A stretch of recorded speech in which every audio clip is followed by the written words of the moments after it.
मेरा नाम आलेखा है। मैं और मेरी माँ भाभी से नफ़रत किया करते थे। भाभी ने प्यारी सी बेटी को जन्म दिया था। कई बार मैंने और माँ ने भाभी को मारने की भी कोशिश की, लेकिन हम दोनों हर बार नाकामयाब रहे। लेकिन जब भाभी ने बेटी को जन्म दिया तो हम दोनों माँ बेटी के दिल में भाभी के खिलाफ नफ़रत और जलन और बहज्जी ज़्यादा बढ़ गई थी। और यह बच्ची हमें बिल्कुल भी पसंद नहीं आ रही थी। इसलिए मैंने और मेरी माँ ने भाभी को जान से मारने का इरादा कर लिया। जिस अस्पताल में भाभी ने अपनी बेटी को जन्म दिया था, हमने भाभी और उनकी बेटी को मारकर उसी अस्पताल के पीछे वाले गार्डन में गड्ढा करके दबा दिया। मेरे भैया पहले ही काम के सिलसिले में दूसरे शहर गए हुए थे और भैया की गैर मौजूदगी में भाभी और उनकी बेटी को रास्ते में से हटाना हमारे लिए ज़्यादा मुश्किल नहीं था। हम दोनों नहीं चाहते थे कि भैया और हमारी सच्चाई पता चले। भैया तो पूरे 1 महीने बाद घर वापस आने वाले थे। हमने उनको नहीं बताया था कि पत्नी ने बेटी को जन्म दिया है। हालांकि हम में से किसी ने भी उनको यह खबर नहीं पहुंचाई थी। भाभी और उनकी बेटी को जान से मारने के बाद हम दोनों माँ बेटी सुकून से हो गए थे। लेकिन जैसे ही दिन निकला तो अस्पताल में एक अजीब सा शोर मचना शुरू हो गया। जैसे ही हम लोग बाहर की तरफ भागे तो भाई को सामने देखकर हमारे पैरों तले से जमीन निकल गई थी। दोस्तों नमस्कार, आप सभी का स्वागत है सुखदीप की आवाज़ में। दोस्तों आज की हमारी कहानी बहुत ही ज़्यादा इंटरेस्टिंग होने वाली है, इसलिए आप कहानी को पूरा सुने। और आप इस चैनल पर नए हैं तो चैनल को सब्सक्राइब कर देना। सुबह सवेरे का टाइम था और मैं गहरी नींद में सो रही थी। आज मुझे नाश्ता मिलेगा भी या नहीं, भाभी ने जल्दी से घबराते हुए शब्दों में माँ से कहा कि जी जी माँ जी, मैं अभी आपको नाश्ता देती हूँ। वह आलेखा के कपड़ों पर इस्त्री कर रही थी। आपने ही तो बोला था कि आलेखा उठने वाली होगी, सबसे पहले उसके कपड़ों पर इस्त्री कर दो, वरना उसे कॉलेज जाने में देर हो जाएगी। माँ कहने लगी कि तूने कभी कोई काम समय पर नहीं किया है। यह काम दिए हुए मुझे पूरा 1 घंटा हो गया और 1 घंटे से तू आलेखा के कपड़ों पर इस्त्री कर रही है। यह मैं भूख से मरी जा रही हूँ। भाभी ने कहा कि नहीं नहीं माँ जी, ऐसा मत कहिए, मैं अभी आपके लिए नाश्ता बनाकर ले आती हूँ। मैं अभी उठी और कहने लगी कि अरे माँ, यह किस बात का शोर मचाया हुआ है। मेरा सर दर्द से फटा जा रहा है। जिस दिन से यह औरत इस घर में आई है, मैं सुकून की नींद नहीं सो पाई हूँ। माँ कहने लगी कि बेटा पता नहीं हमारी सुकून भरी जिंदगी कहाँ चली गई है। मैंने तो तेरे भाई से मना किया था कि इस लड़की से शादी ना करे, मगर उसने मेरी बात ना मानकर बहुत बड़ी गलती है। मेरी भाभी जिनका शब्द था वह खामोश खड़ी हुई थी। किचन में माँ के लिए चूल्हे की एक तरफ पर चाय बढ़ा रही थी तो दूसरी तरफ पराठे बना रही थी। और फिर जल्दी जल्दी उन्होंने मुझे और माँ दोनों को ही नाश्ता दिया। भाई भाभी की शादी को 4 महीने गुजर गए थे। मेरे भाई जिसका नाम रोशन था, वह अपनी माँ और मुझसे बहुत प्यार किया करते थे। पापा के मरने के बाद भाई ने वादा किया था कि वह अपनी माँ और बहन को किसी तरह की कोई परेशानी नहीं होने देंगे। भाई अच्छी कंपनी में नौकरी करते थे और मेरी हर छोटी से छोटी और बड़ी से बड़ी ख्वाहिश को फ़ौरन ही पूरी कर दिया करते थे। वह माँ का भी बहुत ख्याल रखते थे। माँ को अगर छोटी सी तकलीफ होती तो भाई फ़ौरन ही उन्हें डॉक्टर के पास लेकर भागते थे और उन्हें बिस्तर से उठने भी नहीं देते थे। मैं भी घर का कोई काम नहीं करती थी। मेरी उम्र 18 साल थी और मैं अभी पढ़ाई कर रही थी। भाई ज़्यादातर हमें बाजार से ही खाना लाकर दिया करते थे। थोड़ी देर बहुत घर की सफाई होती थी, वह तो मैं और माँ मिलकर कर लिया करते थे। माँ भैया से बहुत ही ज़्यादा प्यार करती थी। भाई जब हम दोनों की फिक्र करते थे तो हम दोनों को यह सब कुछ बहुत अच्छा लगता था।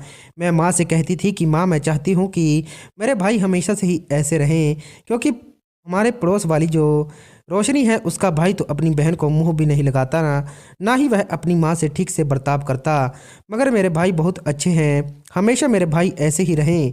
माँ कहती थी कि बेटा इसी तरह से रहेगा। अरे, रोशनी के भाई की तो शादी हो गई है, उसकी पत्नी ने उसे अपने बस में कर लिया है, मगर मैं अपने बेटे की शादी कभी नहीं करूंगी। शादी से पहले बेटे अपने घर वालों के होकर रहते हैं, लेकिन जब शादी हो जाती है तो अपनी पत्नी के पल्लू से बन जाते हैं। उसके बाद ना तो उन्हें अपना परिवार नजर आता है और ना ही परिवार के सदस्यों की कोई तकलीफ। मैं ऐसा दिन कभी नहीं आने दूंगी। माँ की बात सुनकर मैं हैरान रह जाती थी। मैं कहती थी कि माँ, क्या कभी भैया की शादी ही नहीं होगी? क्या आप उसकी शादी कभी नहीं करवा सकती? माँ कहती थी कि हाँ, मेरा इरादा यही है, क्योंकि मैं अपने बेटे को खुद से दूर नहीं करना चाहती। मैं चाहती हूँ कि मेरा बेटा अपना सारा ध्यान और अपना सारा प्यार हमारे ऊपर ही लुटाए। कोई तीसरा इसमें शामिल नहीं होना चाहिए। अगर अपने बेटे को अपने सीने से लगाकर रखना है तो उसकी शादी मुझे कभी नहीं करनी, वरना शादी के बाद वह अपनी पत्नी और उसकी बाद बच्चों से घिर कर रह जाएगी। फिर तो हमें कभी नज़र नहीं उठाकर भी देखेगा। मैंने माँ से कहा, आप यह बातें इतने कॉन्फिडेंस के साथ कैसे कह सकती हो? जरूरी नहीं कि मेरे भैया भी शादी के बाद बदल जाएं। ऐसा भी तो हो सकता है कि वह जैसे अब हैं ऐसे ही शादी के बाद भी रहें। माँ ने कहा, अरे नहीं नहीं, ऐसा नहीं होता। हर मर्द शादी के बाद बदल जाता है।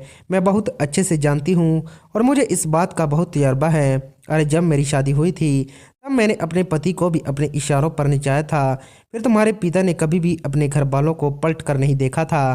फिर वह हमेशा वही किया करते थे जैसा मैं उनसे कहती थी। माँ की इस तरह की बातें सुनकर मैं हैरान रह जाती थी और कभी कभी तो मुझे माँ की कही हुई सारी बातें बिल्कुल ठीक लगती थी कि अगर भाई अपनी पत्नी के कहने पर चलने लगे और हमें भूल गए तो फिर हम दोनों का क्या होगा? हमारी ख्वाहिशें कौन पूरी करेगा? वक्त इसी तरह से गुजरता गया और हम दोनों माँ बेटी भाई खूब ज़्यादा फ़ायदा उठाया करते थे। मेरा जब जिस चीज़ को खाने का मन करता मैं भाई से फ़ोन करके कह दिया करती थी तो भाई उसे घर पर ही डिलीवर करवा दिया करते थे।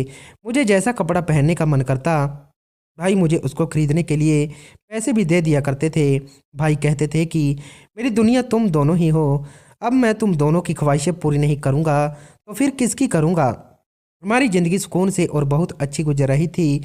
लेकिन एक दिन भाई ने बताया कि वह एक लड़की को पसंद करते हैं और उससे शादी करना चाहते हैं। यह बात जब मैंने और माँ ने सुनी तो हम दोनों के तो होश ही उड़ गए थे। ज़्यादा हैरान तो मेरी माँ हो रही थी। माँ को तो भाई से ऐसी उम्मीद कभी नहीं थी। माँ समझती थी कि भैया ज़्यादातर अपने काम में बिजी रहते हैं। वह तो किसी लड़की को नज़र उठाकर भी नहीं देखा करते थे। मगर आज तो भाई ने डायरेक्टली माँ से अपनी पसंद जाहिर कर दी थी और शादी के लिए भी कह दिया था। भाई को भी माँ से पूरी उम्मीद थी कि माँ फ़ौरन ही इस रिश्ते के लिए मान जाएगी। मगर माँ ने भाई से यही कहा कि बेटा अभी तुम्हारी शादी करने की उम्र नहीं है, क्योंकि माँ भाई को साफ साफ यह नहीं बता सकती थी कि वह उनकी शादी नहीं करवाना चाहती। भाई कहने लगे कि अरे माँ, मेरी उम्र 28 साल हो चुकी है। मैं अच्छा खासा कमाता हूँ, अपने पैरों पर खड़ा हो चुका हूँ, काबिल हूँ, तो फिर अब शादी की और कौन सी उम्र आएगी? यह कहकर भाई ने ज़ोर ज़ोर से हंस रहे थे। उन्होंने कहा कि माँ, मैं एक लड़की को बहुत पसंद करता हूँ। उसका नाम सीमा है। वह बहुत अच्छी है। मुझे पता है कि आप उसे देखते ही पसंद कर लोगी। मैं माँ के चेहरे को गौर से देख रही थी, जिनको शायद भाई की बातों पर गुस्सा आ रहा था, मगर वह उनसे कुछ नहीं कह पा रही थी, क्योंकि माँ ने पहले ही जो सोचा हुआ था उनका वही सोचा हुआ अब नाकाम हो रहा था। भाई ने कहा था कि माँ, मेरी खुशी की खातिर इस रिश्ते के लिए हाँ कर दो ना। मैं भी इंतजार में बैठी हुई थी कि माँ अब आगे क्या करना वाली हो। मगर मैं उस समय हैरान हुई जब माँ ने फ़ौरन ही बिना कुछ सोचे समझे भाई से कह दिया था कि अच्छा बेटा, तो बताओ वह लड़की कहाँ रहती है? मैं उसके घर कल ही आलेखा को लेकर रिश्ता पक्का करके आ जाती हूँ। माँ ने भाई के चेहरे को अपने हाथों से लिया और कहने लगी कि मेरे बेटे की खुशी से बढ़कर मेरे लिए कुछ भी नहीं है।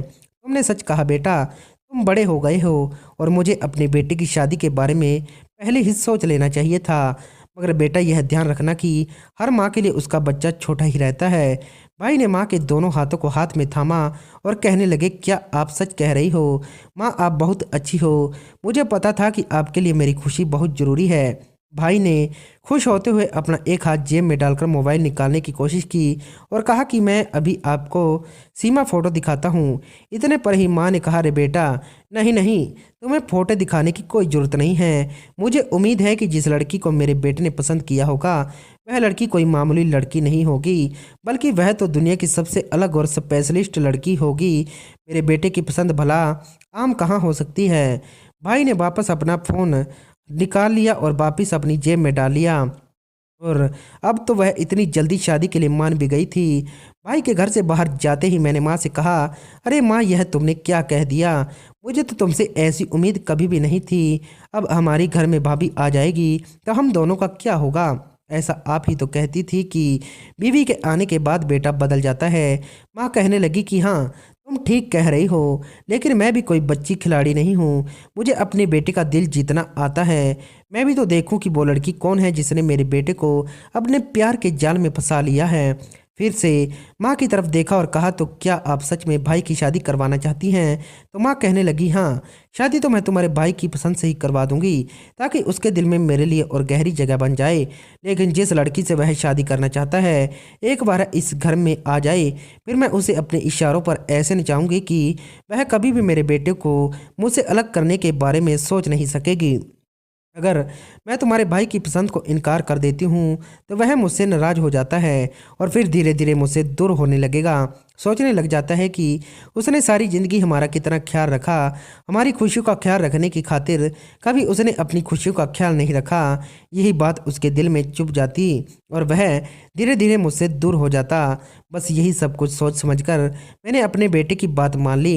मैंने तो माँ को दाद दी और ताली बजाते हुए कहा कि माँ, आप तो सच में ग्रेट हो। मैंने तो सोचा भी नहीं था कि ऐसा भी हो सकता है। आप तो बड़ी दूर की सोचती हो।